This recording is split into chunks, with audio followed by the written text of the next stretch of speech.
Hola, hola, muy buenas tardes a todos los socios de Plural 21, buenas tardes a simpatizantes de Plural 21, muy buenas a cualquiera que esté viendo este vídeo y no tenga ni idea de lo que es Plural 21, y muy buenas a los 4 gatitos, y nunca mejor dicho, 4 gatitos que tenemos aquí, 5.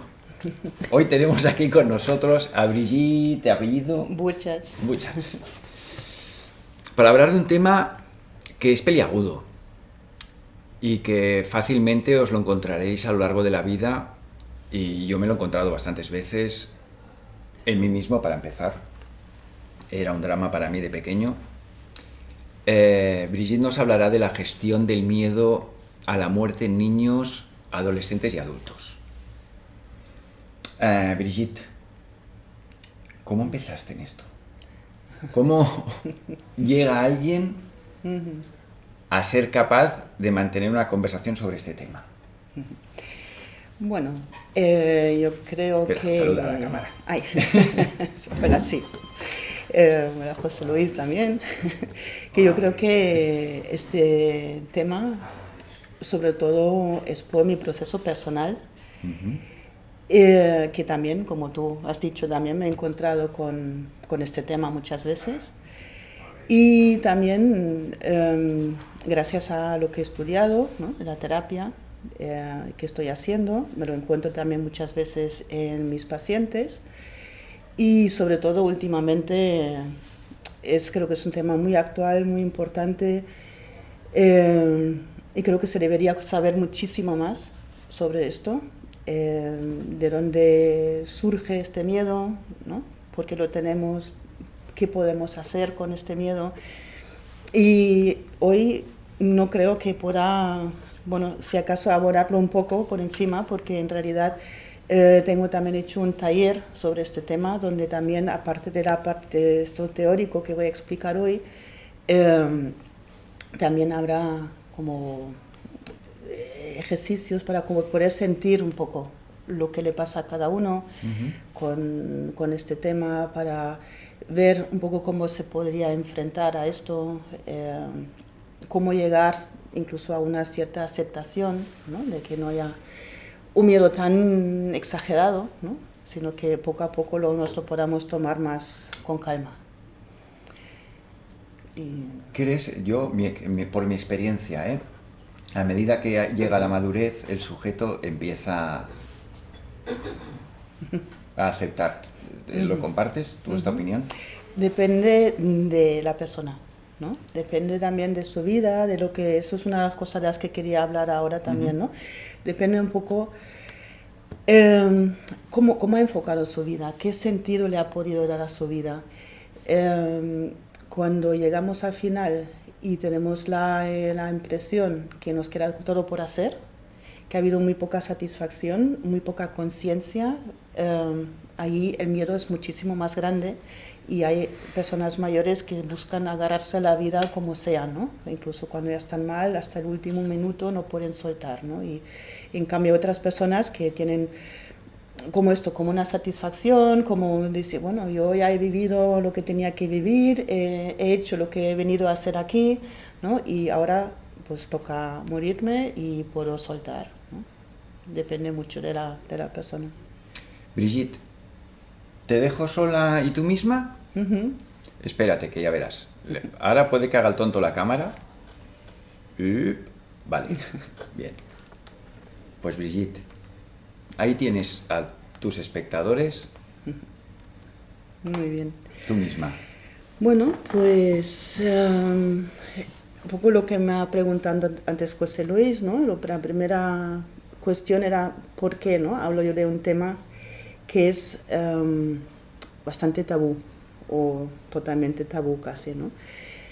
Porque, bueno, porque ahora justamente con todo lo que está pasando en estos últimos años, últimos 2 años sobre todo, ¿no?, es un tema que se ha puesto en realidad en primer plano, aunque hay prácticamente cero conciencia de que todos estos años estamos tratando con el miedo a la muerte, y de ahí están pasando muchísimas cosas, y de ahí la necesidad de explicar, ¿no?, qué es la muerte, ¿no?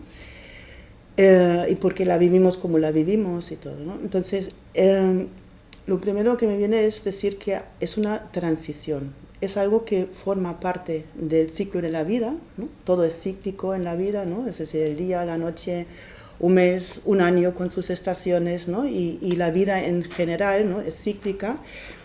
Tenemos que morirnos para hacer espacio, ¿no? Para nuevas vidas, ¿no? Porque bueno, tenemos una limitación también en el planeta, ¿no? Que no quiere decir que por eso tengan que matar a las personas, pero sí, también pasa muchas veces en las familias, ¿no? Cuando hay, por ejemplo, la hija o la nieta que está embarazada, ¿no? Y va a tener un niño, pues hay una persona mayor, el abuelo o el bisabuelo, ¿no? Alguien que fallece en la familia, ¿no? Es como que hacen como espacio, ¿no? De hecho, a nivel personal, por ejemplo, mi padre, cuando mi hija se quedó embarazada, y él ya estaba enfermo, ya sabía que no le tenía mucho tiempo, pero dijo que él se iba a morir para hacerle espacio a esta niña en la familia, ¿no? Y bueno, mi padre tenía mucha conciencia. Para mí, acompañarle, aunque fue poco tiempo, para mí fue todo un aprendizaje también. Y bueno, de ahí ver esto, ¿no? Que es cíclico y que es una transición. Hacemos dos transiciones en la vida.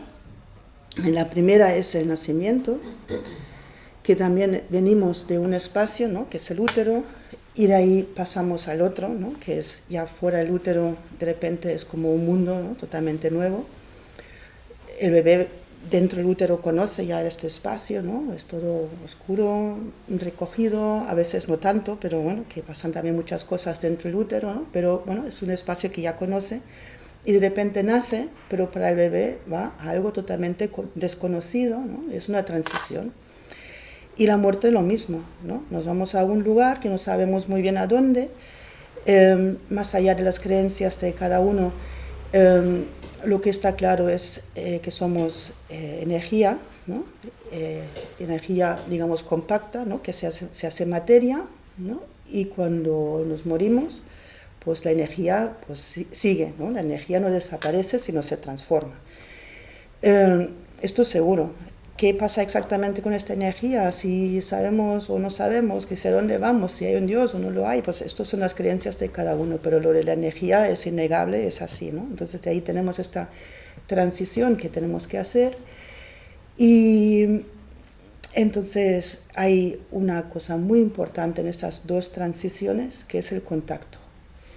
Las dos transiciones las deberíamos hacer siempre, siempre acompañados.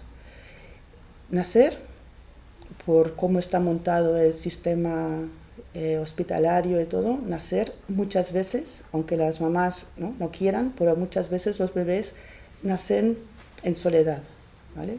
La madre de alguna manera, por dificultades y cosas, ¿no? De alguna manera se borra del mapa, ¿no? Y el bebé no siente este acompañamiento, ¿no? Que la madre le está ayudando a nacer, ¿no? Y últimamente, sobre todo, ¿no? en el tema de la muerte, con todo lo que se montó, ¿no? En los hospitales y todo, en las residencias, ¿no? Las personas han tenido que morirse en absoluta soledad. Y esto es durísimo. Morirse no está malo, pero morirse en soledad es terrible, ¿no? Y ahí, bueno, esto es un poco lo que me motivó, ¿no? Decir, vamos a hablar de este tema. A ver qué se puede hacer, ¿no? Con esto, cómo podemos ayudar a las personas a tener mayor comprensión, a tener un poco menos de miedo, ¿no? A poder gestionar este miedo a la muerte que es natural, que exista, ¿no? Pero no debería ser algo absolutamente exagerado, ¿no? Que nos haga hacer cosas como, por ejemplo, dejar a los ancianos morirse solos o otras cosas que se están haciendo, ¿no? Entonces, para comprender lo que es la muerte, cómo es el concepto de muerte, hay que entender primero cómo se desarrolla, ¿no? Claro, empieza en la comprensión, ¿no? De esta idea, ¿no? De la muerte. Esta comprensión empieza ya a partir del momento de la concepción. ¿Por qué? Porque empezamos ya sintiendo, tenemos un cuerpo, tenemos somos unas pocas células, ¿no? Y esto supongo que ya lo sabéis, que las células tienen memoria, ¿no? Y entonces todo lo que se vive en este momento a nivel intrauterino queda registrado ya en estas células, ¿no? Y como es un momento muy frágil, ¿no? El inicio de la vida es algo muy frágil, ahí ya pasan cosas, ¿no? Que cualquier situación, la madre se asusta, ¿no? Por alguna cosa que pasa afuera y el bebé siente este susto. Y entonces, como no entiende, simplemente nota el miedo, ¿no? A través también incluso de procesos químicos, ¿no? Psicoquímicos. Este miedo lo nota en el cuerpo y queda registrado, ¿no? Y de ahí, aunque no pueda pensar y reflexionar sobre la muerte, sí que tiene sensación de muerte, ¿no? Porque como es tan pequeño, cualquier cosa que agrede su cuerpo lo vive como que, uy, ahora me voy a morir, ¿no? Como sensación, no como pensamiento, ¿no? Vale, entonces tenemos esta primera fase que son, que digamos, vivencias psicocorporales, ¿no? de muerte, ¿no? Que pasa también, ¿no? Por ejemplo, durante el nacimiento, ahí puede haber sensaciones de este tipo, aunque luego salga bien el nacimiento y todo, ¿no? Y el bebé pues nace y todo. Puede haber después, ¿no? A lo largo de la vida puede haber muchas situaciones, ¿no? Cuando tenemos, por ejemplo, algo que yo qué sé, que casi nos atropella un coche, pues aparte de pensar, ¿no? Uy, casi me mata, ¿no? Lo primero que tenemos son sensaciones psicocorporales, ¿no? De mucho susto, el corazón se nos acelera, la respiración, entramos como en ansiedad, ¿no? Por la situación que acabamos de vivir, ¿no?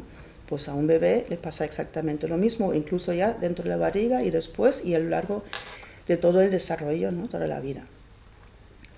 Después, cuando el niño ya es un poco más grande, año y medio, 2 años, a partir más o menos de esta edad, 3 años, cuando desarrolla también ya el lenguaje, empieza a tener como imágenes, fantasías, ¿no? Sobre lo que es la muerte, ¿no? Se imagina monstruos, ¿no? Esqueletos, que a través de su inteligencia simbólica, ¿no? Empezar a tener cierta comprensión, ¿no? De lo que es la muerte. Luego, bueno, pero a esta edad, por ejemplo, si este niño ve un gato atropellado en la calle, ¿vale? Él lo ve, ¿no? Que está muerto, pero luego sigue su camino y se puede imaginar perfectamente que este gato luego revive, ¿vale? No puede entender aún que esto es algo definitivo, ¿vale? Y después, todo esto va en paralelo al desarrollo de las diferentes inteligencias que hay, ¿no? Después ya se puede imaginar la muerte cuando ya a partir de los 6, 7 años, 8, 9, que ahí donde los niños empiezan a tener muchísimos miedos relacionados con la muerte. Ahí pues empieza a entender que es algo irreversible, ¿sí?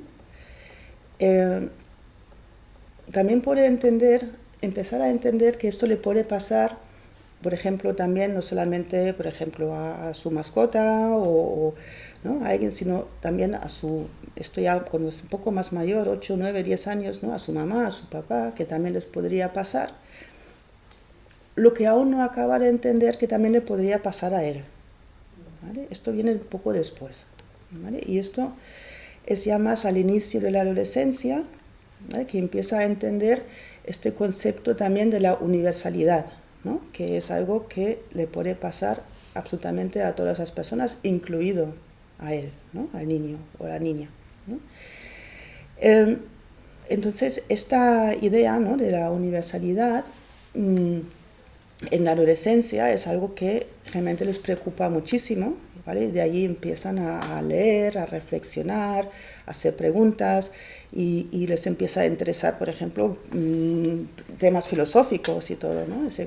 Que necesitan encajar, ¿no? Esta idea de no puede ser, ¿no? Que esto se acabe, ¿no?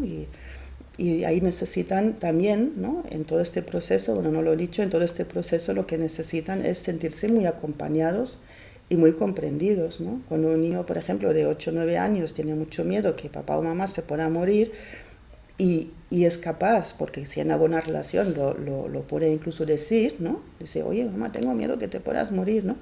Pues que los padres lo puedan escuchar, que lo puedan comprender, que lo puedan acompañar, ¿no? Que no le digan, bueno, no digas tonterías, no, no, que lo puedan ver y darles seguridad, ¿no? Y decirle, no, no, que tú tranquilo, que aquí estamos, ¿no?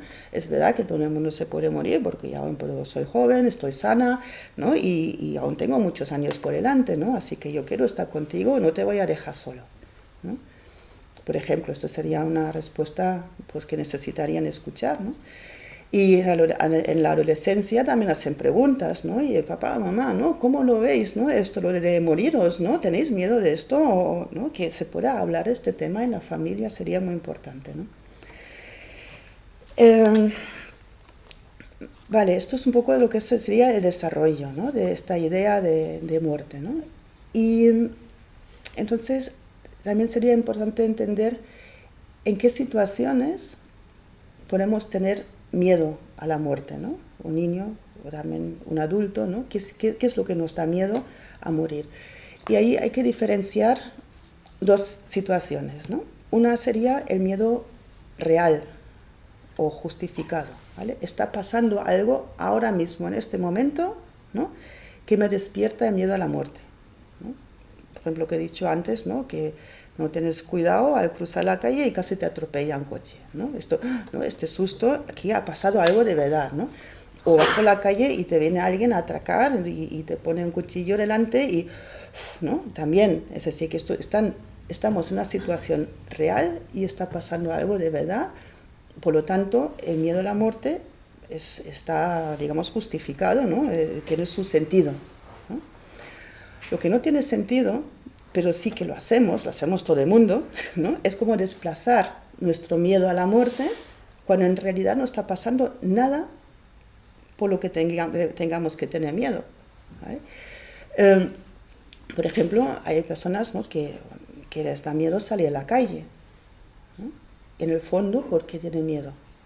Sería preguntar, ¿no? Porque claro, puede haber muchas situaciones diferentes, ¿no? Pero en el fondo seguramente nos dirían alguna cosa como que, claro, si salgo a la calle, igual me vienen a atracar, me hacen algo, ¿no? Me agreden o yo qué sé, o cualquier cosa que me pueden hacer, ¿no? Y me da muchísimo miedo y al final me da miedo que me pueda morir. Pero claro, no está pasando nada, están tranquilamente en su casa, pero ya están teniendo miedo a la muerte, ¿no? O también vamos a un sitio, ¿no? Donde no conocemos a nadie y tenemos miedo, estamos nerviosos, como, ¿no? ¿Cómo van a recibir? Claro, en el fondo, si lo llevamos a un extremo, porque eso son cosas muy de ser inconsciente, nadie va a decir, no voy a este sitio y me van a matar, no. Pero el miedo es, ¿cómo me van a recibir? ¿Me van a recibir bien? ¿Me van a hacer algo? A lo mejor me van a dejar en ridículo, porque si me dejan en ridículo, pues yo me voy a morir de lo mal que lo paso, ¿vale? Entonces, incluso conocer a personas extrañas, ¿no? Estar con desconocidos, nos podría despertar miedo a la muerte también, ¿no? ¿Qué más? Bueno, el tema, por ejemplo, ahora, ¿no? La existencia, o nos dicen, ¿no? que existe, ¿no? Es un virus asesino, ¿no? Puedas creer o no que existe o no existe, es igual, pero te están metiendo un miedo ahí en el cuerpo, ¿no? Que no tiene ningún sentido tampoco, porque si tú eres una persona sana con un sistema inmune, ¿por qué tienes que tener miedo a un virus o a lo que sea, ¿no? A que te puedas enfermar? Si tú tienes un sistema inmune que está bien, si te cuidas, y ¿por qué tienes que tener este miedo? También es un miedo desplazado, no es un miedo real. Otra cosa es que tú ya estés absolutamente ya enfermo, no puedes respirar, estás en el hospital y estás a punto de morirte ahí. Es normal que tengas miedo a la muerte.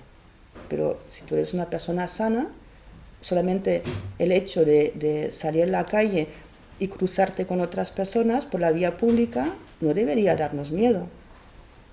¿Vale? Esto también sería otro tema, ¿no? Y también hay personas que, por ejemplo, tienen miedo a la autoridad, ¿vale? Que la autoridad puede abusar tanto de su poder, ¿no? Que puede acabar matándome, ¿no?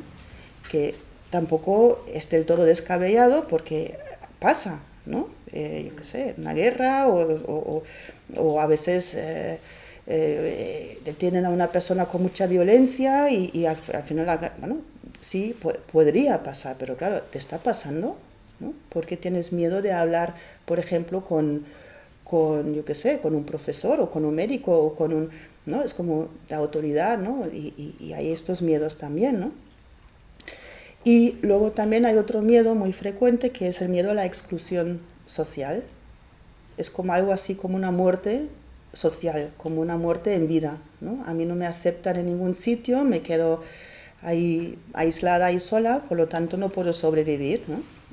Y por este miedo a la exclusión social, las personas también hacen muchas cosas que luego, incluso por el que se arrepienta, ¿no? De haberlas hecho, ¿no? Pero si todo el mundo lleva una mascarilla, por ejemplo, yo también me la pongo porque si no me van a mirar mal, aunque a lo mejor no crea yo en esto. O si todo el mundo se tiñe el pelo de azul, pues yo también me lo voy a teñir de azul, ¿no? Porque si no, me van a mirar mal, porque yo soy diferente a los demás, ¿no? Entonces, es un miedo también muy importante y está muy relacionado también con el miedo a la muerte, ¿vale? Entonces, no sé si ha quedado clara la diferencia, ¿no? Entre lo que es un miedo real y un miedo desplazado, ¿no? Entonces, si nos damos cuenta que tenemos miedos desplazados, que creo que todo el mundo tenemos, pero bueno, si nos damos cuenta que tenemos ese tipo de miedo, ¿vale? Deberíamos buscar ayuda y trabajarlo, ¿vale? Y sobre todo deberíamos trabajarnos estos miedos si nos relacionamos con niños, ¿vale? Ahora explico un poco más por qué. Si tenemos hijos, si tenemos también alumnos o pacientes, ¿no? Y bueno, o incluso si tomamos decisiones sobre niños, por ejemplo, un juez, ¿no? Un médico, ¿vale? Un abogado, ¿vale? Tutores en general, pues todas las personas que se relacionan con niños deberían trabajarse estos miedos. Sería muy importante. En parte es importante para cada uno, ¿no? Para si yo quiero estar bien, ¿no? Y tengo estos miedos, claro, si yo vivo constantemente con el miedo a la muerte encima, pues yo no voy a estar tranquila, ¿no? No voy a vivir bien, no voy a disfrutar de mi vida, porque, bueno, es que hay personas que realmente tienen este miedo tan presente en su día a día que no pueden disfrutar de la vida, ¿no? Y esto también es muy triste. Entonces sería muy importante trabajarse un miedo así, ¿no? También ya por uno mismo, ¿no? Pero sobre todo lo que he dicho antes, ¿no? En este caso de estar en relación con niños, ¿no? Bueno, también incluso ahora pensando lo que había dicho antes, los ancianos en las residencias, también es muy importante, ¿no? Más que nada por el trato más humano, ¿no? que le podemos dar a una persona anciana en una situación así. Pero con los niños para mí es aún más importante porque ya están creciendo y todo lo que hacemos, las personas que estamos en contacto con un niño, le va a afectar en su desarrollo, ¿vale? Y le va a afectar muy fuertemente, no es poca cosa esto, ¿vale?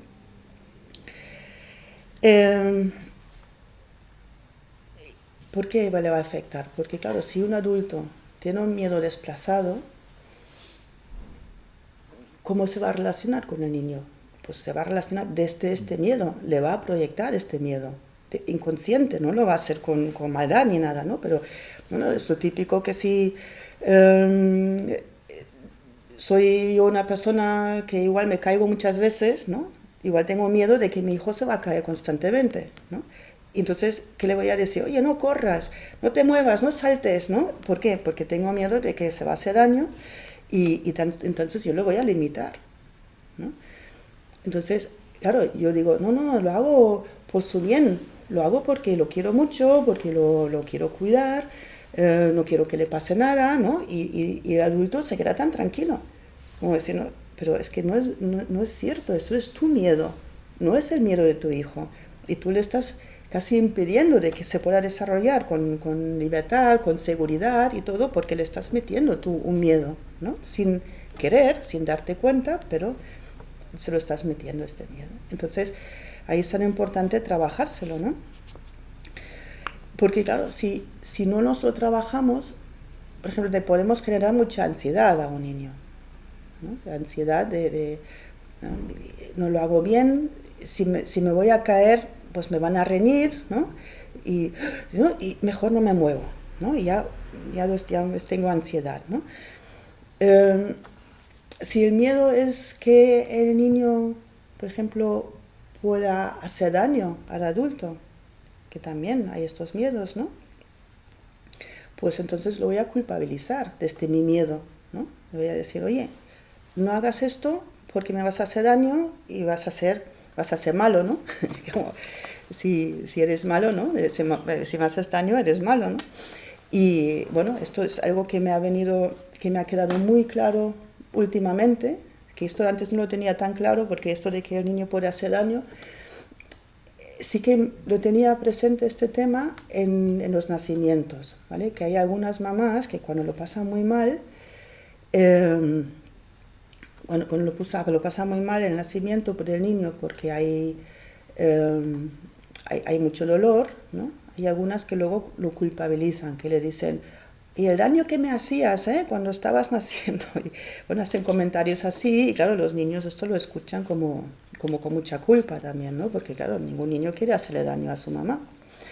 Ahí lo tenía claro, pero últimamente me ha quedado muchísimo más claro por otro tema, ¿vale? Lo de la culpa que estamos generando desde nuestro miedo, ¿no? Unos padres que tienen miedo a la muerte, ahora por ejemplo con todo este tema del coronavirus y todo esto, claro, ¿qué le van a decir a su hijo, no? Ponte bien la mascarilla. O profesores, esto me han dicho muchísimas personas. La maestra le está diciendo a mi hijo constantemente que se ponga bien la mascarilla porque si no va a matar a los abuelos. Claro, es que se dicen esto, lo están culpabilizando. El niño empieza a tener miedo, ¿no? Voy a matar a mis abuelos, no, qué malo que soy, ¿no? No, yo me voy a poner bien la mascarilla, ¿no? Y conozco casos que incluso los padres en casa, ¿no? Están tranquilamente ahí sin la mascarilla y el niño en casa con la mascarilla todo el día. Porque le han dicho en el colegio que cuidado que pueden matar a sus padres y los abuelos, ¿no? Claro, lo están culpabilizando muchísimo, ¿no? Esto ahí lo pasa muy mal también, ¿no? Y esto mismo también ha generado muchísimo miedo al contacto, ¿no? Lo cual crea mucha soledad y mucho aislamiento, ¿no? Y claro, y luego el aislamiento y la soledad pueden generar o degenerar, ¿no? En una depresión, ¿no? Y desde ahí ha habido muchas depresiones en niños e incluso suicidios en niños, ¿no? Siempre ha habido, pero ha aumentado muchísimo, ¿no? Y autoagresiones también desde la culpa, ¿no? Así que si como adultos culpabilizamos al niño, pues puede pasar todo esto, ¿no? ¿Qué más? También, claro, también le podemos generar al niño un miedo exagerado a la muerte, ¿no? Porque ya tienen grandes miedos, ¿no? Ya hemos dicho lo que he dicho antes, ¿no? A los 8, 9, 10 años, ¿no? Cuando empiezan a tener muchísimo miedo a la muerte de los padres y todo esto, ¿no? Y claro, si nosotros además tenemos muchísimo miedo a la muerte, pues le generamos aún más, ¿no? Le aumentamos todo esto, ¿no? También al decirle como el primer ejemplo, ¿no? No corras, no saltes, no, cuidado que te vas a hacer daño, todo esto también estamos retrasando su desarrollo intelectual y su desarrollo psicomotriz, ¿no? También hay que tenerlo en cuenta, ¿no? Además, los niños cuando tienen mucho miedo, claro, buscan algún tipo de protección, ¿no? Y buscan, evidentemente, esta protección en el adulto, ¿no? Este mismo adulto que tiene mucho miedo, ¿no? Pero igualmente, claro, van a lo que tiene, ¿no? Y entonces, claro, el adulto les dice, ¿no? Cuidado con esto, cuidado con lo otro. Y el niño, como tiene mucho miedo también, pues empieza a ser un niño como muy obediente y muy sumiso, ¿no? Va a decir, sí, mi papá y mamá saben lo que es bueno para mí, les voy a obedecer, les voy a hacer caso para que a mí no me pase nada, ¿no? Claro, eso es esta obediencia, esta sumisión, también la vamos a arrastrar toda la vida, ¿no? Y de ahí que papá y mamá son la primera autoridad, ¿no? Pero luego tenemos a los maestros, los profesores también como autoridad, luego tenemos los médicos como autoridad, tenemos a la policía, tenemos a los políticos, tenemos muchas autoridades, ¿no? Y si nos han enseñado desde pequeños que la autoridad nos va a proteger, ¿no? Vamos a creer realmente que la autoridad nos va a proteger, aunque no nos esté protegiendo, ¿no? Vale. ¿Qué más puede pasar? Pues también, claro, si el miedo del adulto, ¿no? Es el miedo a la muerte y a la enfermedad, ¿no? También en los niños podemos generar hipocondría también, ¿vale? Pueden ser niños que a la mínima que noten algo es, me voy a morir, ¿no? Y hay muchísimos adultos, ¿no? Que tienen también esto, ¿no? Eso es un gran problema, ¿vale? Porque no pueden confiar en su propio cuerpo, en su salud, no pueden confiar en la vida, ¿no? También podemos generar desde nuestro miedo, ¿no? un TOC, ¿no? Un trastorno obsesivo compulsivo, desde lo que ha pasado también mucho últimamente, ¿no? Lávate las manos, ¿no? Es decir, que cuidado, ¿no? Que tú puedes contagiar, puedes hacer daño, puedes, vale, pues lávate las manos, ¿vale? Y de ahí, pues este lavado muy repetitivo, ¿no? De manos y tal, pues puede degenerar en un TOC luego cuando el niño sea adulto, ¿no? Si se lo cree, ¿no? También de este mismo miedo se pueden generar enfermedades psicosomáticas, ¿no? Hay enfermedades muy frecuentes, ¿no? Todas las enfermedades al fin y al cabo son psicosomáticas, ¿eh? Pero hay algunas que surgen con cierta facilidad, ¿no? Que es, por ejemplo, el asma y cosas así, ¿no? Temas respiratorios, ¿no? Eso tiene también mucho que ver con la ansiedad, ¿no? Y no poder respirar bien, ¿no? Y de ahí, pues, es una de las enfermedades que quizás más psicosomática es, ¿no? Para decirlo de alguna manera, ¿no? Y cada vez hay más, además, asma hay en grandes cantidades, ¿no? Alergias y todo esto, ¿no? Todo lo que va relacionado, ¿no? ¿Qué más puede pasar? También puede haber como del niño, desde la culpa, ¿no? Como una especie de hiperresponsabilidad para con los adultos, ¿no? Yo tengo que proteger a papá y mamá. Claro, eso es como invertir, ¿no? Los roles, ¿no? Esto también pasa. Vale. Todo esto lo que he explicado ahora, si hago el taller, esto pues lo explicaría con mucho más detalle, porque realmente es muy, muy interesante ver qué le puede pasar, ¿no? A los niños, a un niño con todo esto, ¿no? Entonces, de todo esto, resumiéndolo un poco, podríamos llegar a algunas conclusiones, ¿no? La primera sería, voy a leer porque las conclusiones hay 3 o 4 y quiero decirlas bien. La primera conclusión, el adulto proyecta sus miedos sin resolver, ¿vale? Incluido su miedo a la muerte, es decir, que hay más miedos que tenemos, ¿no? Pero este también, y su miedo a la enfermedad, se lo proyecta al niño, ¿sí? Podemos concluir esto, aunque no lo haga, ¿no? Con conciencia, pero pasa casi solo, ¿no? Otra conclusión es el adulto suele hacer estas proyecciones desde el inconsciente, ¿vale? Sin darse cuenta y no para dañar al niño. Esto también es muy importante entenderlo porque, claro, aquí hemos dicho todas esas cosas malas que le pueden pasar al niño, pero no es que el adulto esté ahí y dice, le voy a hacer daño. No, hombre, es que este es su propio miedo a la muerte sin resolver. Esto es muy importante entenderlo. Por eso es tan importante también que un adulto quiera resolver su miedo a la muerte. Que se dé cuenta qué es lo que me da miedo, por qué tengo este miedo, qué puedo hacer para tener menos miedo o para gestionarlo mejor, ¿no? Bueno, eso ya le he dicho lo que tengo aquí puesto. ¿Vale? La necesidad es que un adulto se conozca profundamente y que tenga conciencia de sus miedos y de cómo los maneja. ¿Sí? Y podemos sacar más conclusiones aún. Los niños nacen con el derecho y la plena confianza en que sus adultos de referencia, es decir, padres, maestros, los van a proteger. ¿Sí? Es muy importante que puedan sentir esta protección, ¿sí? Que tengan a su lado unos adultos seguros de sí mismos, que no se vengan abajo con cualquier miedo y de ahí no pueden darle una protección sólida a su hijo o a su alumno o a quien sea, ¿no? Y también ningún niño debería proteger jamás a un adulto.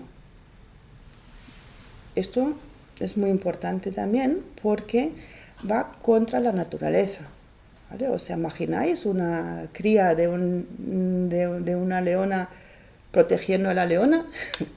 Esto va contra la naturaleza, esto no puede ser. Es decir, un niño no tiene que proteger a sus adultos, ¿sí? Va contra la naturaleza también del ser humano y además incluso diría que es una perversión de la ley de vida. ¿Sí? Lo que hemos dicho antes, ¿no? La vida en sí busca esto, ¿no? Desde arriba se protege al inicio de la vida, a lo frágil, ¿no? Hay que protegerlo con todas las fuerzas, ¿no? Bueno, aquí podríamos encontrar ejemplos también, ¿no? Donde los adultos buscan, ¿no? Que los niños los protejan, ¿no? Y lo último, que como adultos, ¿no? La última conclusión, como adultos tenemos que aceptar, ¿vale? La posibilidad de nuestra propia muerte. La tenemos que tener aceptada. No quiere decir como de manera fatalista, ¿no? Es decir, bueno, vale, pues me muero, ya está. No, es decir, aceptada con conciencia, ¿no? Aceptarla como algo que va a pasar, ¿no? Que tarde o temprano, si tenemos hijos, pues mejor que sea tarde, ¿no? Porque nos van a necesitar, pero tenemos que aprender a aceptar esto, ¿no? Y esto sería un poco en el taller también el trabajo que se buscaría hacer, ¿no? Evidentemente en un taller, en una tarde, no se puede aprender a aceptar la propia muerte, ¿no? Pero sí que se puede ayudar un poquito y quizás, bueno, quedarnos un poquito más tranquilos, ¿no? Esto es un poco el resumen de la conferencia que tengo como más larga, ¿no? que hago porque es de 2 horas y claro, yo no quería hacerlo tampoco tan largo, ¿no? Y del taller. Y nada, que si tenéis preguntas o... Aquí, mira, déjame que te haga una pregunta. Han preguntado Sí. si vamos a hacer un taller aquí en plural. No tengo ni idea. Espérate que abro. Cuando me digáis. ¿Te han comentado algo? Es que... No, sí, bueno. ¿Sí? Sí, algo me dijo Luis. Vale. Sí, pero bueno, de entrada no lo sabíamos, pero si hay en 3, evidentemente, sí. Pues Oído Cocina, para los que habéis preguntado. Yo de todos modos les he dicho que pueden contactar contigo en movimiento psicocorporalnuclear.com. Ya sé que es un dominio imposible. Espera, que les voy a poner aquí. Que lo puedan copiar porque Sí, mírale. para escribirlo entero. Ahí os lo dejo. Movimiento Ahí. psicocorporalnuclear.com. ¿Vale? Más fácil con el número de teléfono igual. Bueno, pero el número de teléfono yo no lo doy, lo siento. Hombre, está en la web también,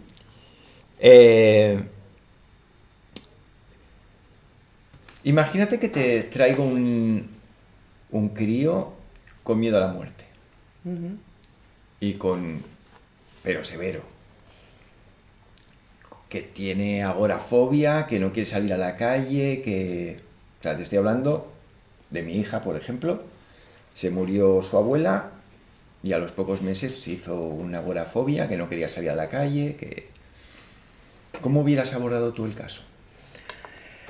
Wow, qué pregunta tan difícil. Bueno, así, además, no sé, así, claro, bote pronto, ¿qué tipo? sí, sí, Si yo contacto contigo con sí, un problema de estos familiar, ujú, ¿cómo acostumbras desde dónde se abordan o qué se sí, hace? O sea, yo sé como homeópata qué se hace. sí, sí, sí. Claro, la homeopatía va muy bien para estos casos, solo que ahí faltaría un trabajo profundo y yo diría no de tu hija, sino de los padres, ¿vale? Em, Más que nada es cómo relacionarte, ¿no? Como padre o como madre, cómo relacionarte con la niña para ayudarle a superar este miedo, ¿no? Más allá de la homeopatía que le ayuda, ¿no? Yo no suelo trabajar con niños, sí que trabajo con adolescentes porque ya tienen Y hay otro tipo de sí, recursos. otro tipo de recursos, pero con los niños es un trabajo muy diferente, ¿vale? Y no lo suelo hacer porque cualquier cosa que le pueda pasar a un niño hasta los 12, 13 años, con que los padres puedan hacer pequeños cambios, ya les están ayudando, ¿vale? Entonces sí que hago alguna sesión también para conocer, ¿no? Al niño, tal, pues esto sí, pero con toda la familia. Um, pero luego el trabajo es sobre todo con los padres. Y si quieren que el niño haga algún trabajo, pues también lo podría derivar a un tema de psicomotricidad. También hay diferentes maneras de trabajar esa psicomotricidad y hay alguna muy terapéutica y muy buena para los niños, ¿vale? Pero sobre todo el trabajo sería con los padres. ¿Y qué tipo de trabajo haces con el padre? Wow. No, bueno, Sí, así sí, sí, sí, tampoco no hay es que un... entrar No, a... no, claro, a ver si lo consigo resumir un poco, Ujú. porque, claro, mi terapia es bastante larga y compleja. Es una terapia muy, muy, muy profunda.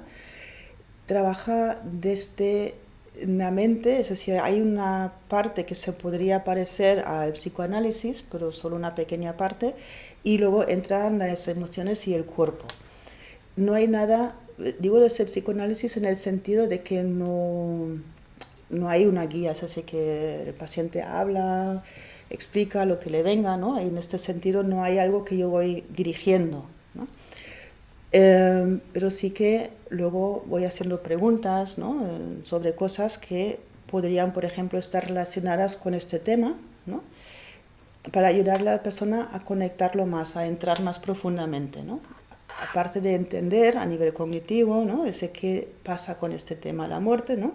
¿Qué te pasa a ti con este tema, ¿no? Entenderlo es cuando ya las personas se dan cuenta que hay una emoción ahí muy importante, que es el miedo, ¿no?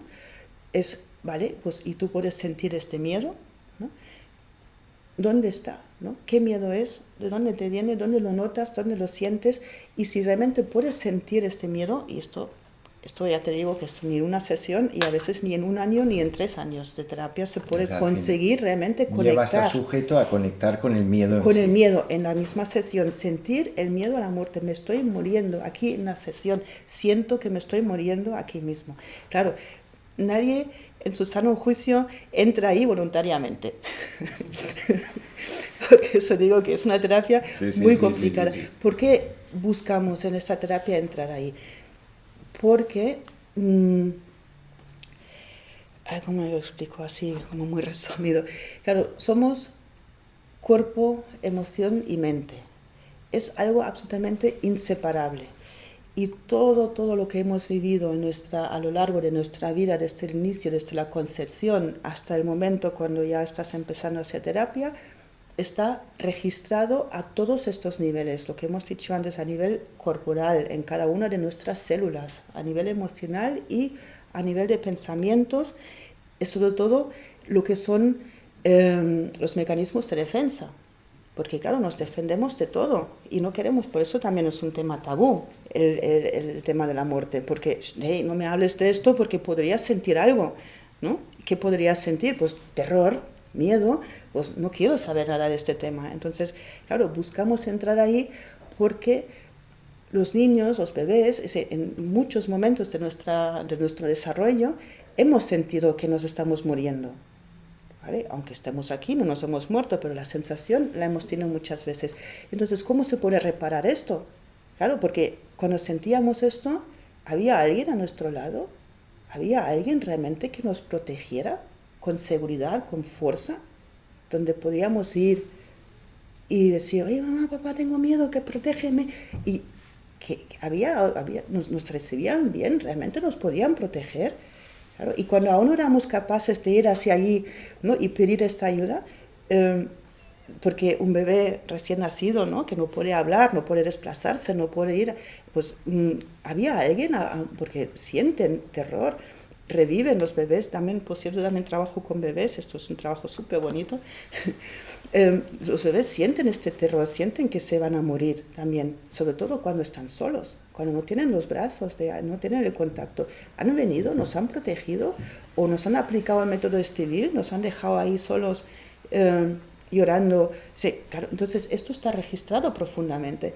Por eso es tan importante en la terapia entrar allí, volver a sentir lo mismo, pero por eso tenemos que entrar ahí obteniendo una respuesta diferente, ¿vale? Yo como terapeuta estoy al lado no le voy a dejar ahí solo con esta sensación, le voy a dar lo que no le habían podido dar sus padres. Evidentemente no es lo mismo, pero es muy parecido, es mucho mejor, ¿no? Tener registros nuevos, que cuando yo siento que me voy a morir, hay alguien aquí a mi lado, alguien que me protege, ¿no? Y esto, claro, esto se hace un día y nada, ¿vale? Porque claro, tenemos miles de registros que no hay nadie y de repente hay alguien, es que a veces cuando pasa esto, digo, pero tú me puedes sentir realmente, ¿no? Pues, no te siento de verdad, es como que no se lo cree nadie, es decir, ¿de dónde has salido tú ahora de repente? Si nunca ha habido nadie, ¿por qué ahora dices tú que estás aquí? No me lo creo, ¿no? Y hay que repetirlo una otra vez, ¿no? Hasta que realmente la persona pueda creerse que es posible, que pueda haber alguien que lo esté protegiendo ahí en este momento cuando siente este terror que se puede morir. Y además, si esto lo puedes registrar y tienes hijos, se lo puedes dar. También damos protección a nuestros hijos, aunque no tengamos esta seguridad. Pero no es lo mismo. Los niños también notan que damos protección, pero un poco con miedo, ¿vale? Esto también lo perciben. Entonces, esto es muy importante, tener esta seguridad, esta tranquilidad, esta firmeza, como diciendo, sí, ya sé que me voy a morir algún día, pero ahora estoy aquí, estoy viva. Y como estoy viva, estoy aquí, yo te puedo proteger. Y estoy contigo y no te va a pasar nada mientras que yo esté aquí a tu lado, ¿no? Y esta seguridad, donde se lo podemos dar a los hijos, ellos esto lo tienen incorporado cuando crecen y van a ser unos adultos que van a poder gestionar su miedo a la muerte, ¿vale? Y cuando ellos a su vez también tienen hijos, ya les van a dar una respuesta con más tranquilidad y con más seguridad, ¿no? Pero ya digo que es una terapia complicada y difícil, ¿no? Es como, no doy recetas ni nada, no doy consejos, no hago interpretaciones, así que es muy respetuosa en este sentido también, porque claro, si yo interpreto a una persona, le estoy diciendo lo que le está pasando y yo no sé lo que le pasa al otro, ¿vale? Lo sabes tú, pero yo no, ¿no? Y entonces hay que respetar mucho en este sentido también, ¿no? Que esperar también que la persona pueda darse cuenta por ella misma, ¿no? Evidentemente con un apoyo en el sentido de que cuando escucho algo que creo que es interesante, digo, oye, mira, has dicho esto, ¿no? O has dicho lo otro, pero le repito lo que ya me ha dicho, no me invento cosas, ¿no? Y es muy importante también porque si yo le digo cosas a la persona que yo pueda ver o intuir, ¿no? Puede ser que estoy como avanzando, ¿no? en el ritmo suyo, ¿vale? Y no estoy respetando su ritmo, ¿vale? Y las personas necesitan un tiempo para darse cuenta de lo que les está pasando realmente y ahí hace falta mucho respeto también hacia su espacio, hacia su tiempo y todo, ¿no? Hacia el espacio también, porque también es verdad que este miedo a la muerte, ¿no? Cuando yo como terapeuta a veces busco un poco esto, ¿no? La proximidad, ¿no? La persona, pero claro, cuando está con un tema de la muerte, yo me acerco de repente, digo, hey, no te acerques tanto, ¿no? Es como un respeto hacia su espacio también, ¿no? Que generalmente también pregunto, ¿no? Si yo creo que quizás le pueda ir bien que me acerque, yo le pregunto, ¿no? ¿Te va bien que me acerque? ¿No? Y ya según lo que me diga, pues no me acerco, ¿no? No sé si ha quedado un poco Sí. claro lo que es. Si alguien de los que está aquí quiere hacer alguna preguntita. Los niños vienen cómodos cuando vienen, si vienen, que los pueden traer los padres. O sea, Pero espera, chilla, que es que no lo pilla el micro. Cuando un niño puede venir a una terapia, viene con facilidad, abriéndose, lo agradece. También depende, es decir, yo como Los no, padres, ¿no? sí, no, como no trabajo con los niños solos, vienen con los padres, ¿no? Y es verdad que yo a los padres antes de venir les pregunto, bueno, vuestro hijo sabe a dónde viene, quiere venir, es importante, ¿no? Pero es más importante en los adolescentes, ¿no? A veces me han llamado padres, ¿no? Con adolescentes de 13, 14, 15 años, ¿no? Que dice, bueno, es que mi hijo debería hacer terapia porque era... Digo, bueno, pero tu hijo quiere hacer terapia. Entonces, hay algunos casos que sí, ¿no? Que y además cuando tienen ellos motivación, cuando ya al principio, claro, cuesta un poco la relación, ¿no? De un adolescente con un adulto, hace un poco de confianza, claro, no es fácil, ¿no? Pero sí, vienen, cuando ya se hace una buena relación, vienen a gusto, sí. Preguntan aquí a Waitaka, el terror a la muerte se vive sobre todo en el hombre moderno occidental, cuando no se está arraigado en la tradición. Si tienes una vía espiritual, el tema de la muerte se vive de otra manera. ¿Qué opinas? Bueno, esto es el tema de la espiritualidad, que es muy individual, ¿vale? Es muy individual. Y, a ver, quiero explicarlo bien, es un poco delicado esto.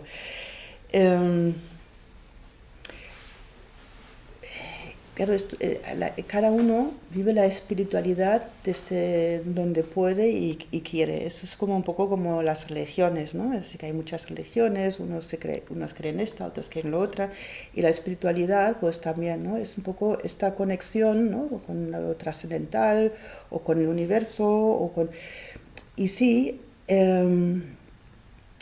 evidentemente, si sentimos esta conexión, tenemos más tranquilidad. Esto está claro. Ahora, estas vivencias que hemos tenido, ¿no? Que todos hemos tenido, algunas personas más, otras menos, ¿no? Pero que están registrados totalmente en el cuerpo, no nos lo quitamos de encima por mucha espiritualidad que tengamos, ¿vale? Incluso las proyecciones que podemos hacer de nuestro miedo a la muerte, ¿no? Las vamos a hacer igual, hasta que no nos trabajemos profundamente estos registros que son corporales, psicocorporales, pero corporales, están en el cuerpo y en la emoción, porque la emoción vive en el cuerpo. Podemos pensar en una emoción, pero sentirla, la sentimos siempre en el cuerpo. Entonces, si esto está registrado profundamente en el cuerpo, aunque seamos personas muy espirituales, cuando estamos en una situación que vemos a nuestro hijo, por ejemplo, que quiere saltar de 1 metro y es pequeño, y a lo mejor 1 metro nos parece mucho, y le vamos a chillar que no saltes, ¿no? Y ya le hemos proyectado el miedo a la muerte, ¿vale? Entonces, son esas dos cosas, ¿no? La espiritualidad es importante y a una persona adulta, ¿no? Le puede calmar, ¿no? Este miedo a la muerte, bien, pero... ahí va un poco más allá, ¿no? Está también los registros psicocorporales que tenemos. ¿No podría ser que si tú vives en un entorno espiritual o un entorno tradicional, esos registros se disuelvan con más facilidad? Disolverse es más difícil porque en realidad solamente nos han generado estos registros desde la relación o la no relación, justamente desde la soledad, ¿vale? Y entonces, ¿qué puede reparar esto? Solamente la relación. Por eso el tema de la terapia y darle esta protección a las personas, ¿no? Entonces, el entorno, evidentemente, es mucho menos agresivo, ¿no? En un entorno espiritual, de campo, de incluso un grupo de personas, ¿no? Y si se llevan bien, pues muchísimo mejor. Y ahí no estamos constantemente sintiendo nuestro miedo a la muerte, porque estamos más recogidos justamente por el contacto que podamos tener, ¿no? En un grupo, ahora hay muchos grupos, ¿no? De personas que se juntan y van a vivir al campo, o comunidades así, y estos yo creo que están mejor en este sentido, ¿no? Tendrán menos miedos, ¿no? A la muerte que alguien que vive en la ciudad y que es un entorno muy hostil, ¿no? Y hay muchas más situaciones que te pueden despertar el miedo a la muerte, ¿no? Pero lo que tenemos registrado profundamente no desaparece porque vivimos fuera en el campo. No sé si me explico. Sí. Bueno, espera, es que tengo una pregunta, pero te la dejo para el final. ¿Piensas que tal vez lo que nos faltaría... Espera, puja, pues sube el volumen. ¿Piensas tal vez que lo que nos faltaría desde los inicios es aprender a vivir? Sí, sí. Aprender a vivir y vivir con tranquilidad, ¿no? Con seguridad. Pero claro, esto es un pez que se muere la cola, ¿no? Es decir, que si tú tienes unos padres que no han aprendido a vivir y que tienen mucho miedo, te lo van a transmitir. Por lo tanto, ¿tú cómo aprendes a vivir si a ti te han transmitido miedo, ¿no? Entonces, ahí también la importancia de hacer terapia. Cuando te das cuenta, ¿no? Que estás ahí atrapada, ¿no? en miedos o bueno, otros, hay muchos más temas, ¿eh? No podemos estar atrapados, pero ahora en este miedo, por ejemplo, va muy bien trabajárselo para justamente acabar con esta cadena, ¿no? de generación en generación, ¿no? Desde que a veces hay una persona cuando te viene, ¿no? Y te explica, sí, porque mi abuela o mi bisabuela ya pasaba esto, ¿no? Y mi abuela también, y mi madre también, y yo también, ¿no? Claro, y ahora tengo hijas y a ver si puedo acabar con esta historia, ¿no? Y entonces sería como aprender a vivir, sí, a partir de esto, ¿no? De decir, vale, yo voy a cortar con esta cadena de generación en generación y voy a intentar vivir mejor, con más seguridad y también transmitir esto, ¿no? A la siguiente generación y ahí igual pueden también vivir esto, ¿no? Como el entorno ahí ayuda también mucho, ¿no? Pero... ¿Y cómo los padres pueden saber que su bebé tiene miedo? Esto sería casi otra charla. Sí, ¿no? Percibir, ¿no? Sí, los bebés hablan, aunque no tengan lenguaje con nuestras palabras, pero tienen lenguaje corporal, tienen gestos de la cara y luego tienen el llanto. El llanto es todo un lenguaje. También, no sé, lo he dicho que hago formación también de terapeutas, una formación larga. Y ahí, en una de las clases, uno de los módulos que doy, les pongo varias grabaciones de bebés llorando, ¿vale? Y les digo así también, incluso con los ojos cerrados, porque está en un vídeo, digo que no miren ni siquiera al bebé, simplemente con los ojos cerrados, que escuchen qué emoción les llega. Sí. Y los bebés lloran con miedo, lloran con mucha rabia a veces, lloran de tristeza. La tristeza empieza un poquito más tarde. No sé si os habéis fijado que no siempre es así, pero muchas veces los bebés empiezan a llorar con lágrima a los 4, 5 o 6 meses, que es cuando realmente pueden empezar a sentir la tristeza. La tristeza es una emoción un poquito más desarrollada que el miedo o la rabia, ¿vale? Porque claro, esto se explica un poco con el tema del vínculo, ¿no? Que empiezan a tener muy claro, ¿no? La mamá cuando se va, ¿no? y tal, y que vuelve o no, ¿vale? Es la presencia, ¿no? Claro, cuando son muy pequeños entran en terror cuando están separados del cuerpo de la madre, porque se siente morir, justamente, es uno de los momentos donde se genera mucho el miedo a la muerte, ¿no? Se siente morir porque no se pueden, han estado 9 meses en contacto constante y no pueden entender que de repente no hay contacto, hay este frío, ¿no? Y entonces dicen aquí, ¿qué está pasando? ¿No? Porque aún no tienen esta conciencia, ¿no? De que el objeto, bueno, la madre, ¿no? Va a volver, ¿no? No lo saben. Y claro, sin la madre están muertos, porque no se pueden desplazar, nacen totalmente dependientes nuestros bebés, ¿no? En otros animales, mamíferos, eso se ponen al nacer ya están de pie, ¿no? Y pueden buscar la teta activamente. Si un bebé humano, imposible esto, ¿no? Si está encima del cuerpo de la madre, sí. Esto es muy bonito también de ver. Cuando recién nacidos, ¿no? Huelen y empiezan a desplazarse hacia la teta y la buscan ellos, ¿eh? Pero mucho más no se pueden desplazar, ¿no?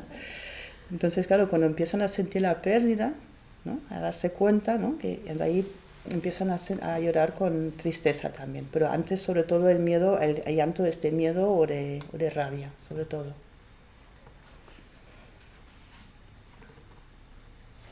Y por la noche, cuando un niño llora, ¿es aconsejable llevártelo contigo? Es Sí. que No, yo diría incluso, ayuda. sí, no, eso es una buena pregunta y se habla poco y bueno, en algunos entornos sí que se habla mucho, pero claro, es justamente el tema de que los bebés, ¿no? Lo que se dice, ¿no? Que deberían dormir solos en la cuna y tal. Yo diría, y hay muchas teorías sobre esto, que dicen que los bebés no han de dormir solos, ¿no? Porque es también, no sé, estoy buscando una palabra que no suene tan fuerte. Pero, ya te lo digo yo, barbaridad. No lo quería decir Barbaridad. así, pero vamos, que un bebé, claro, lo que he dicho antes, no viene de un contacto constante, ¿no? Y se me dicen, no hay que acostumbrarlos a los brazos, es que ya están acostumbrados a los brazos, al contacto, ¿no?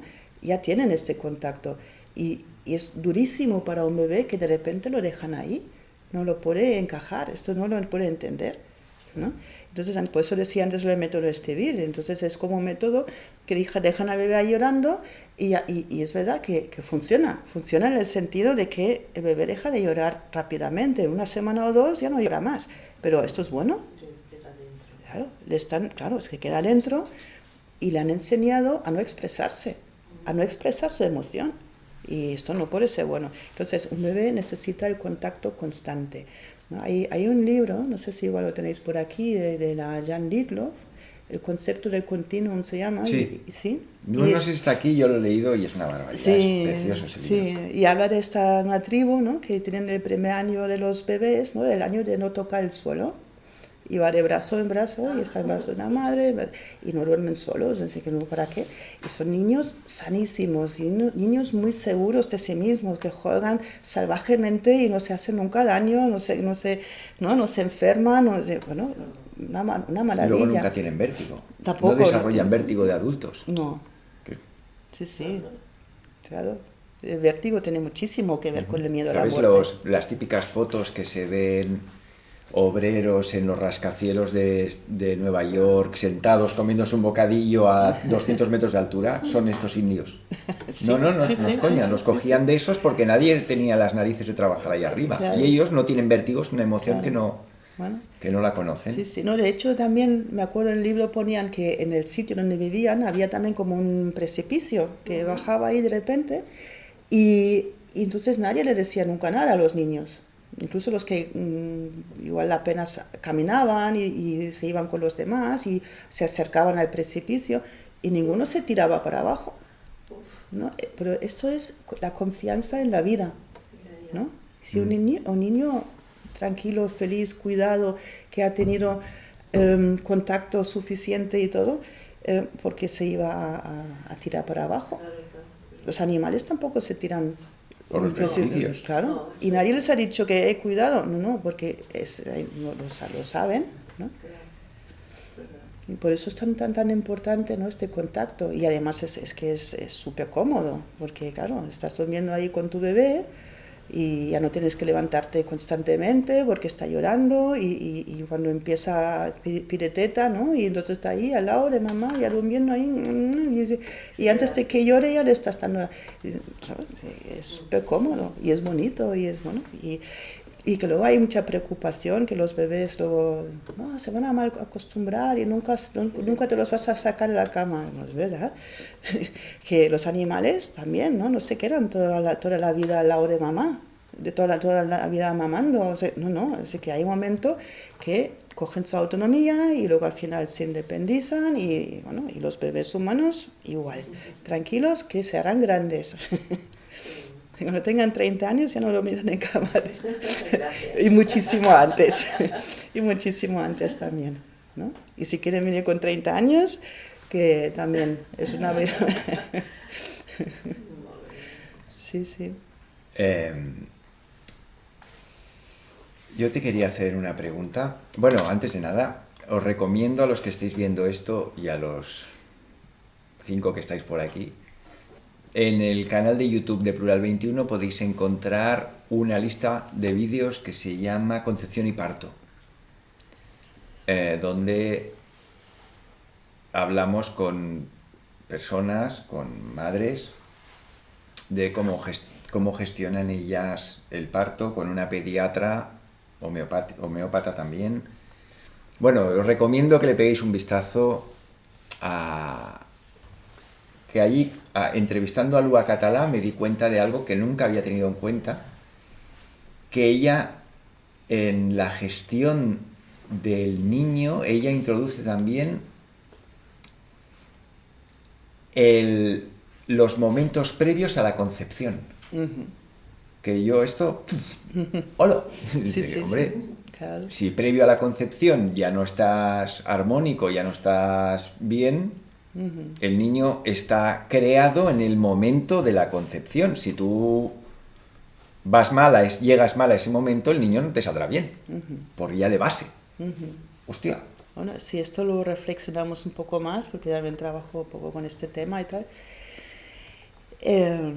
si nos imaginamos, ¿no? Por ejemplo, claro, pues que estamos hablando de las células que están en el cuerpo, ¿no? De la madre y el padre. Bueno, en el padre hay unas cuantas más, pero al final llega una, ¿no?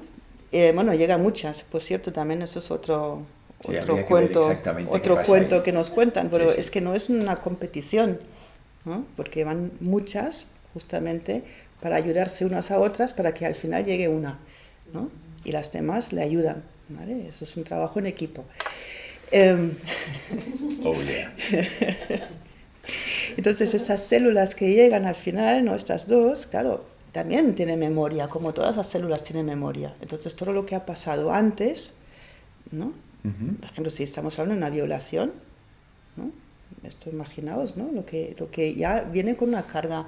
Claro, pero también ahí sí que quiero decir también que no hay nada irreversible, ¿vale? Siempre se pueden hacer cosas, ¿vale? Que si luego, por ejemplo, esta madre violada, ¿no? Que empieza a de alguna manera establecer un vínculo con este bebé, ¿no? Y a darle mucho amor y todo esto se puede reparar, ¿no? Es que, ¿vale? Esto también lo quiero decir porque a veces suena todo tan terrible, ¿no? Lo que explico o lo explicamos y no, que hay se pueden hacer muchas cosas también, ¿no? También eso del trabajo que hago con los bebés y todo esto, eso es una maravilla. Además, en poco tiempo se pueden hacer muchas cosas, ¿no? Y también, esto lo que explica Lua, también nos tendría que hacer reflexionar sobre todo el tema de in vitro, ¿no? ¿Qué tipo de concepción y qué registros, ¿no? También tener un bebé que ha sido concebido de esta manera, ¿no? Lo mismo, no hay nada que no tenga solución, ¿vale? Pero sí que tenemos que tener en cuenta que hay un registro ahí, ya, ¿no? Y que hay, según como haya sido también una falta de amor, ¿no? No hay amor en este momento. Claro, concebir un bebé, lo óptimo sería realmente que sea un acto de amor. Pero bueno, no siempre es óptimo, también hay que decirlo, ¿no? Y que, pues repito, que se pueden hacer muchas cosas, pero es importante también tener conciencia, ¿vale? Si digo, bueno, in vitro, no pasa nada. No, in vitro sí pasa algo y justamente es bueno que yo sepa que si aquí pasa algo para que yo pueda darle a este niño, ¿no? Y intuir qué es lo que va a necesitar de mí, ¿no? Más quizás que otro bebé, ¿no? Por eso es tan importante tener conciencia y ya está. Así que con esto ya hacemos mucho.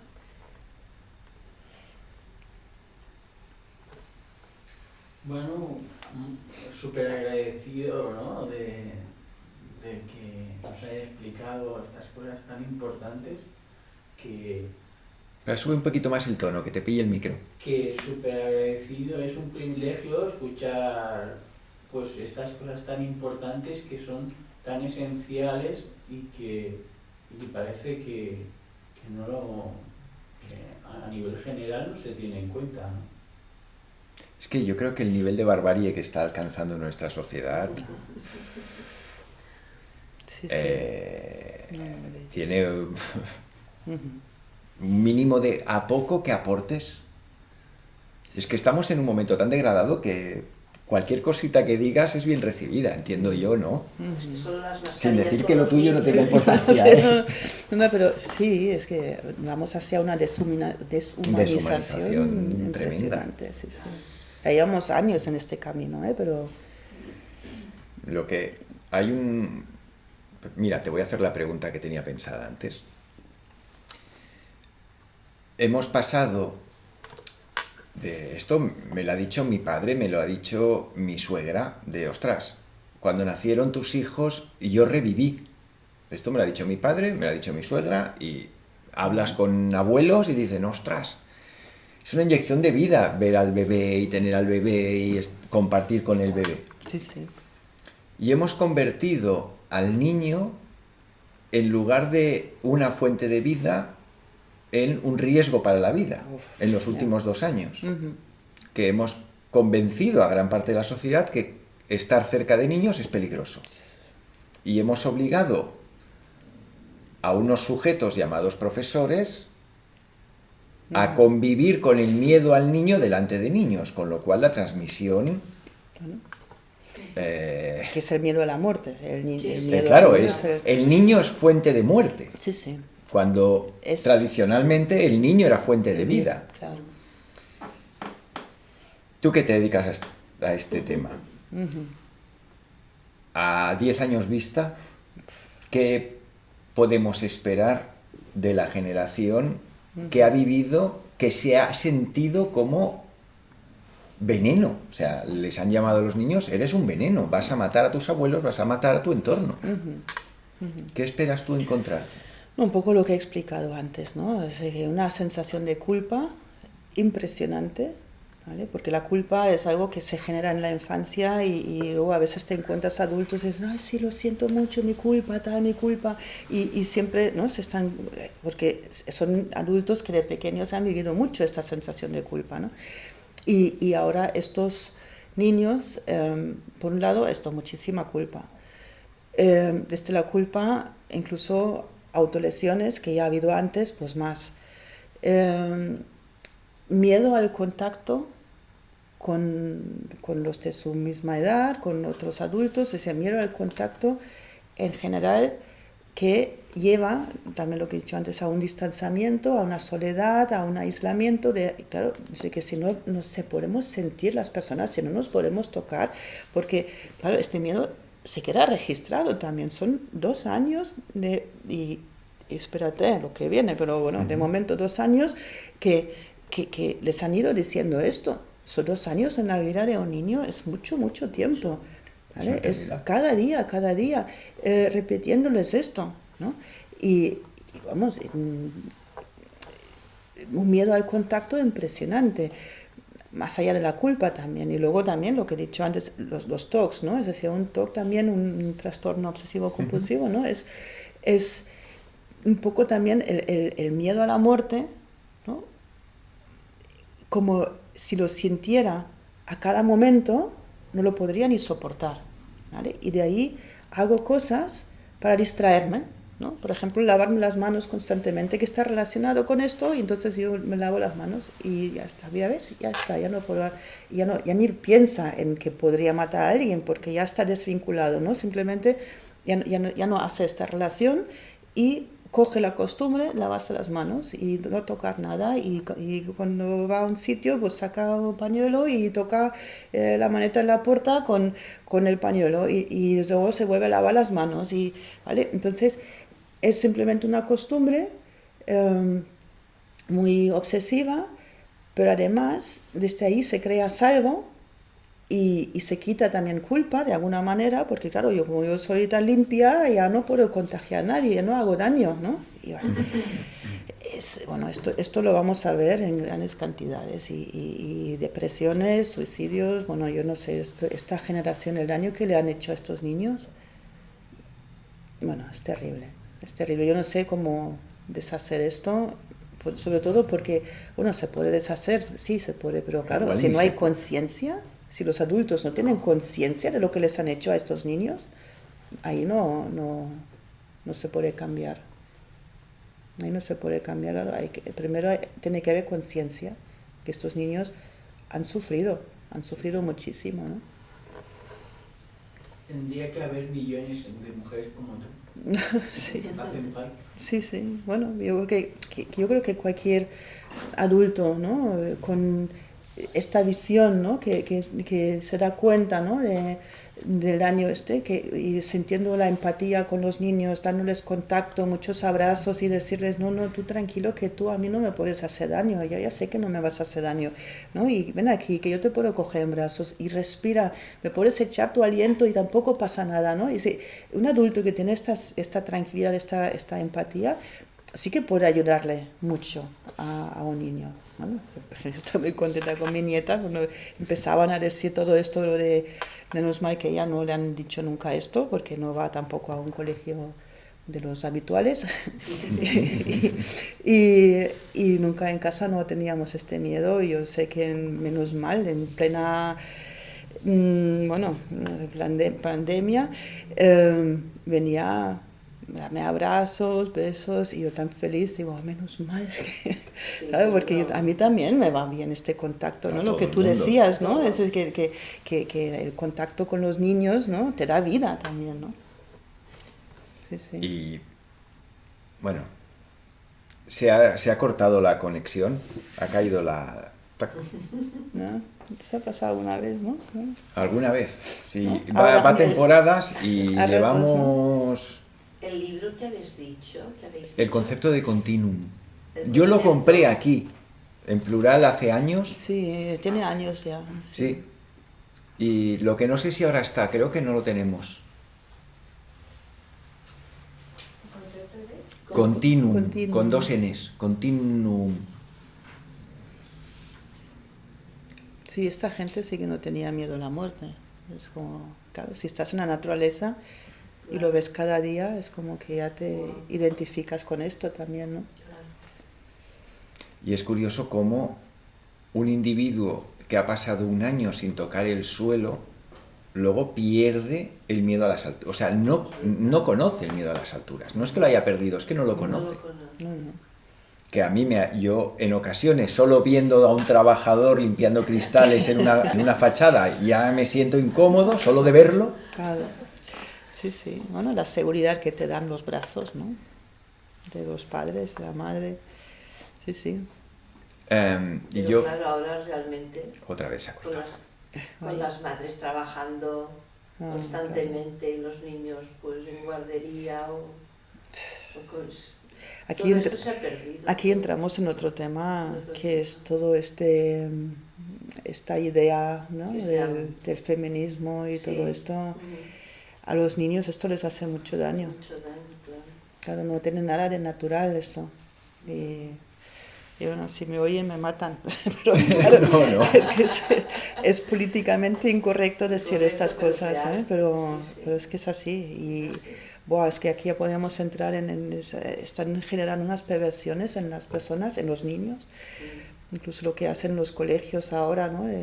Que es la educación de la identidad de género, Ah, y sí, todas estas bueno, cosas, esto y que no sé, es que no somos iguales. Otra cosa es que tengamos los mismos derechos, ¿no? Una Eso es mujer puede diferente. trabajar en lo mismo que un hombre, ¿por qué no? Evidentemente. Y un hombre puede trabajar en lo mismo que una mujer también, ¿por qué no? Pero claro, el cuerpo de una mujer no es lo mismo que el cuerpo de un hombre, y un bebé necesita el cuerpo de la madre. Sale Mira, de él. a mi hijo en el instituto hicieron un día, un 8 de marzo, un evento en la sala de actos de la mujer tiene derechos, no sé qué, no sé cuántos, y entonces pues mi hijo fue hasta a este evento. Y se le ocurrió decir, él pidió la palabra, le dieron la palabra, y se le ocurrió decir que él veía evidente que un hombre y una mujer debían tener los mismos derechos, que para él era evidente.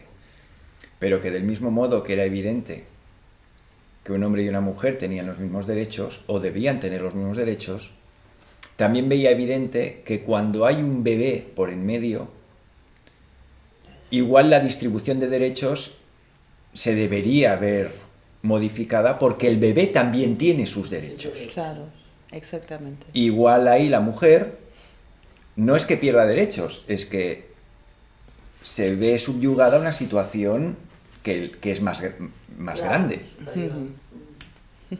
Buah, yo creo que saca a mi hijo un lanzallamas y empieza a quemar profesores y no se lía tan gorda. ¿Vale? Lo cual te deja clarísimo. Sí, sí. ¿Hasta dónde hemos llegado? ¿Hasta dónde hemos llegado? Impresionante. Que un profesor, o sea, que los alumnos no reconozcan, que para mí es evidente. Cuando mi hijo me dijo, oye, papá, que hoy he dicho esto en el cole, ¿a ti qué te parece? Digo, chico, me saco el sombrero. ¿Cuál crees que ha sido la reacción? Me preguntó después. Pues me han empezado a broncar, a gritarme, y digo, no, la has cagado. O sea, a partir de mañana vas a ser el machista del instituto. Joder. Y Effective Wonder. O sea, así fue. Qué fuerte. ¿Con cuántos años dijo esto? Pues esto en segundo de la ESO. Wow. Valiente. Sí, no. O inconsciente. Yo creo que está ahí. Hablaba de esto lo que sentía y ya Sí. está, ¿no? Claro, es que es así, es tan evidente que bueno. Pues que sí. ningún profesor, yo dije, no sé, supongo que algún profesor habrá dicho algo. No, todos los profesores callados y se ha montado un guirigay que yo es que soy un machista, yo es que soy un misógino, Sí. yo es que soy, oye, perdón. Ya te decía yo que era políticamente incorrecto, sí, pero vamos, que también el tema es ¿qué es lo que valoramos en esta sociedad? Porque claro, es una sociedad patriarcal y donde se valora como algo bueno, como un derecho a donde todo el mundo tiene que aspirar, ¿no? Es a tener un super trabajo, a tener unos super ingresos, Claro, pero es que y a esto trabajar es y a un- no sé qué. Entonces, esto es como si fuera el no va más para hombres y para mujeres.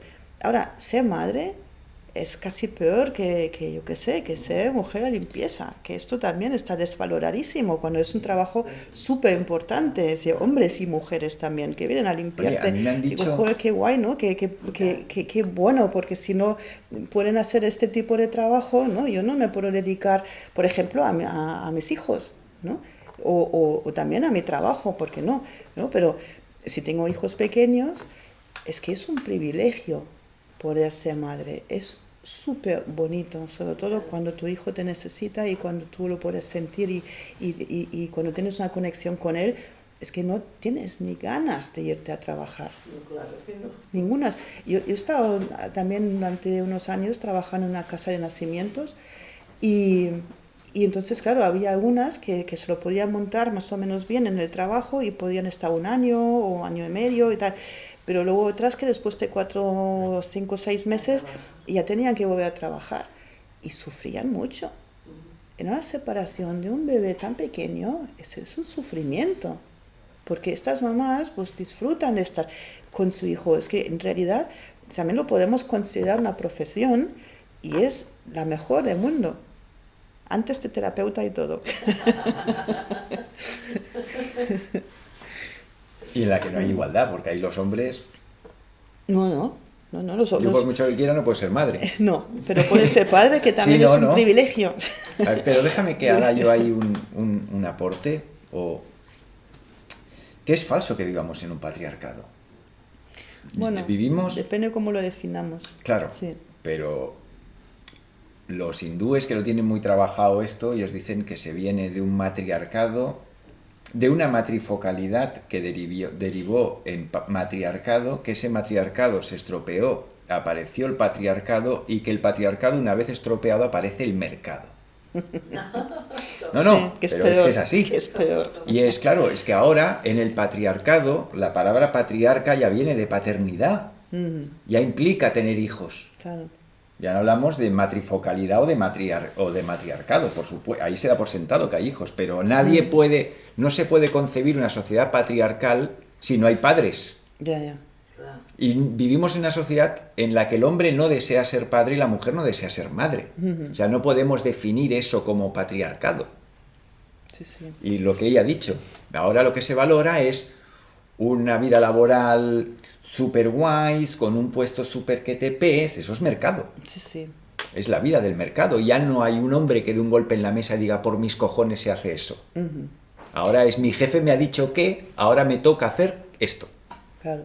que es el mercado de nuevo. Mercado. No, y ahí también entra, por eso decía, depende cómo Sí, lo sí, sí. definas, ¿no? Pero es que ahí claro, se me entra por lo despiertan- que se asocia, que tampoco me gusta asociarlo de esta manera, pero se asocian unos valores, ¿no?, al patriarcado y otros valores al matriarcado, ¿no? Entonces, en este sentido, como has dicho, el mercado. El mercado. El mercado tiene estos valores que se asocian al patriarcado, que es que digo, a mí toda esa terminología no me acaba de convencer, pero es más para que nos entendamos, ¿no? Entonces ahí es el mercado o patriarcado serían los valores de competir, ganar, bueno, todo esto está por encima del otro, ¿no? Es todo esto, y en cambio en lo que decían los valores matriarcado tampoco me gusta, ¿eh?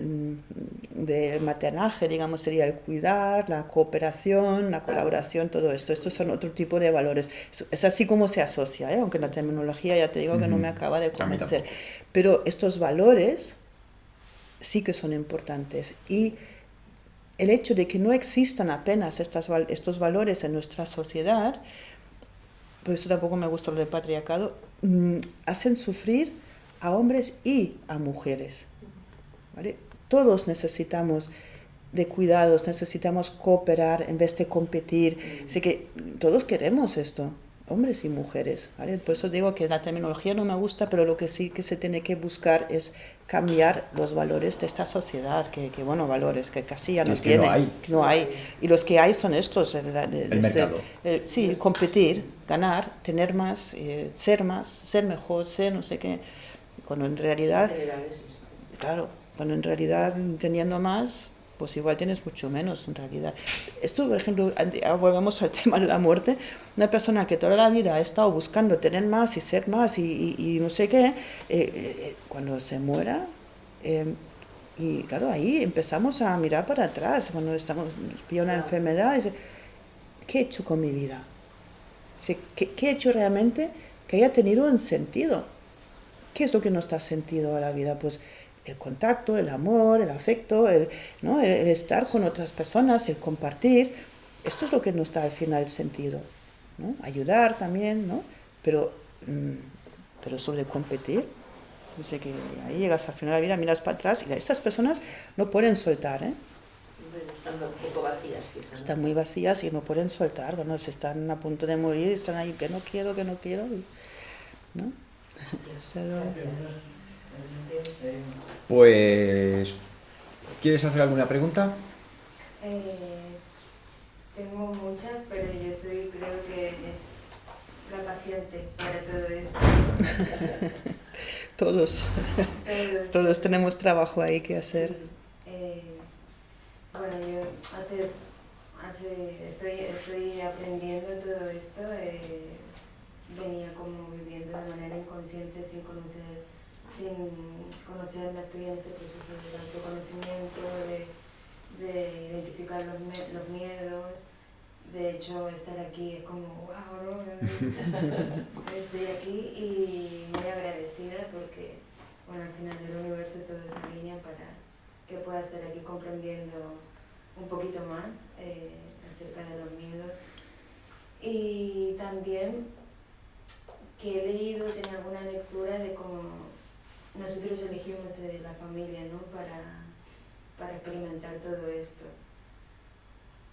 ¿Cómo se podría asimilar, ¿no? Porque depende de la experiencia de donde vengas, si es muy traumática, hacerte responsable y decir, vale, yo elegí esta familia para experimentar todo esto, y es como la misión que tienen de transformarlo todo.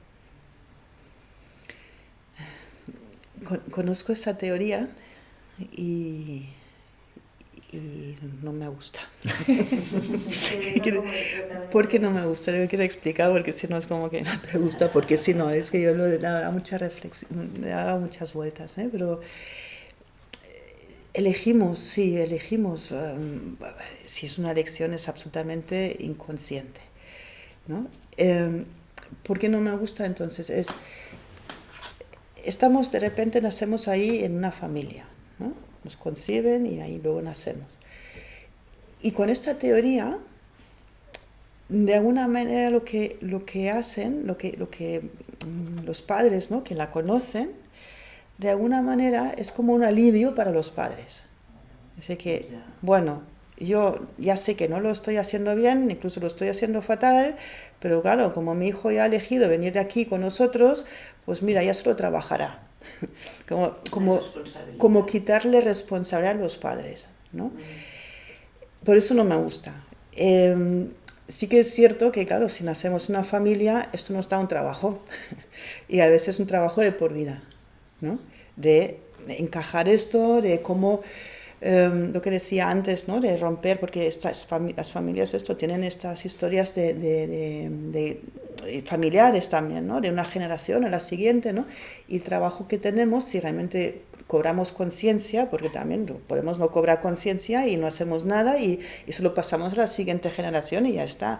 Y ya da igual que tú hayas elegido esta familia o no, porque luego ya, ¿no? Pero si tú dices, vale, sí, he nacido en esta familia, aquí ha habido estos problemas, me han afectado a mí de esta manera o de la otra manera, y de aquí tengo temas importantes que yo quiero trabajar para mí, y quiero coger una responsabilidad y a ver cómo puedo solucionarme esto.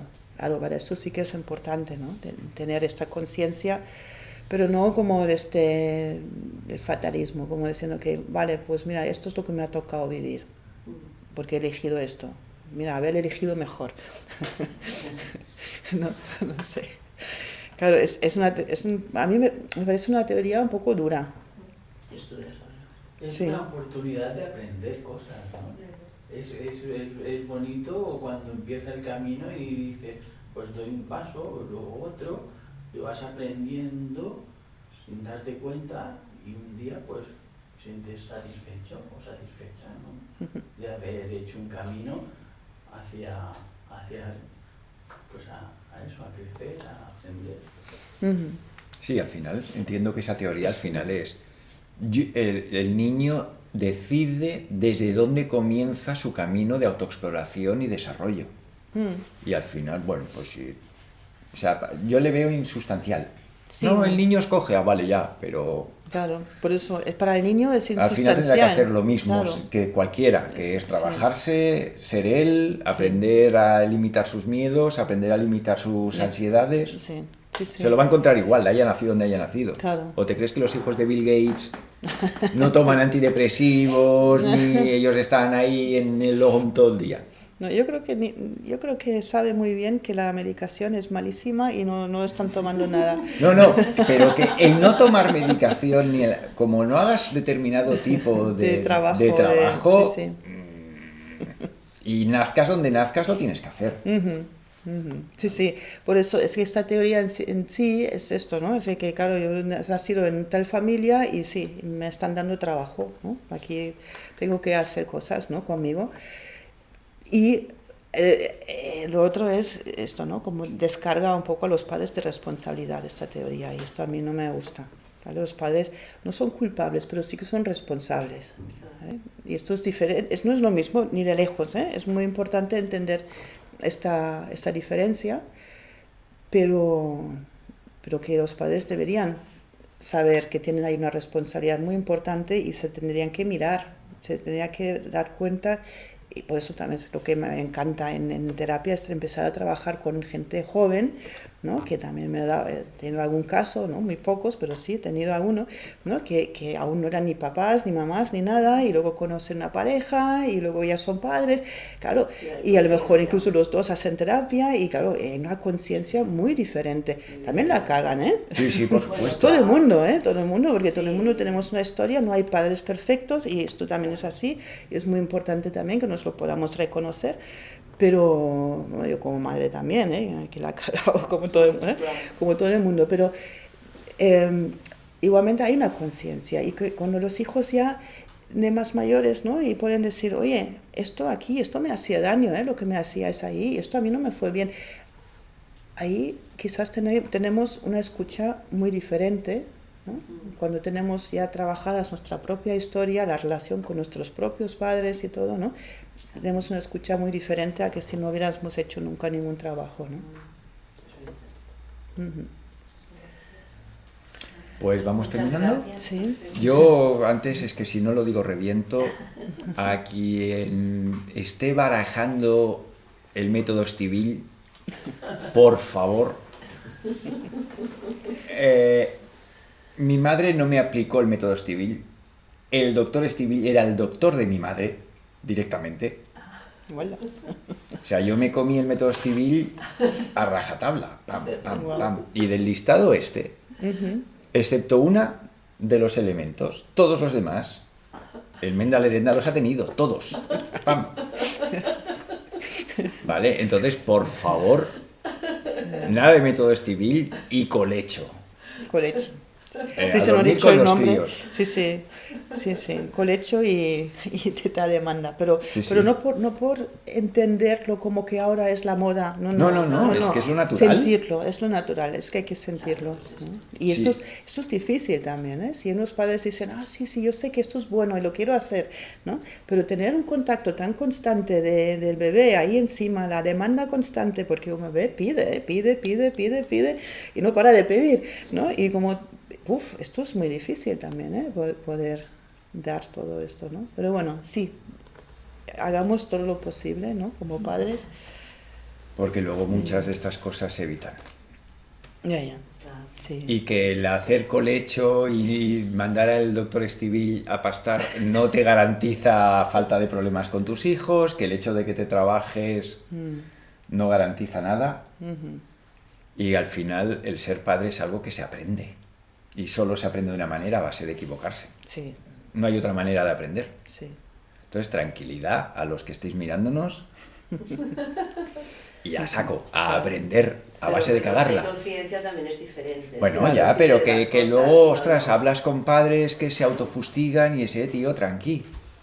Que tú lo has hecho de buena fe, sí, lo has hecho lo mejor que has sabido, sí, pues... Chico, ¿cómo aprendiste a andar? Cayéndote. ¿Cómo aprendiste a ir en bicicleta? Cayéndote. ¿Cómo aprendiste a sumar? Fallando. ¿Cómo aprendiste a escribir? Con falta de ortografía. ¿Cómo aprendes a ser padre? Cagándola. Es que no hay otra manera. Solo se aprende así. Claro. ¿No? Sí. Venga. Bueno, también muchísimas gracias por venir. También los que me han escuchado. Despídete de la gente que nos esté viendo. Sí, He cortado la comunicación porque no para de dar errores. Sí, o sea, al final, los últimos 6 minutos, es que es una locura, se ha vuelto loco. Bueno. Lo subiré a YouTube de todos modos, a la semana que viene, finales o principios de la siguiente, espero que esté en YouTube. Muy bien. Si te quieres despedir de los 4 gatitos, más de los... Sí, igual más personalmente.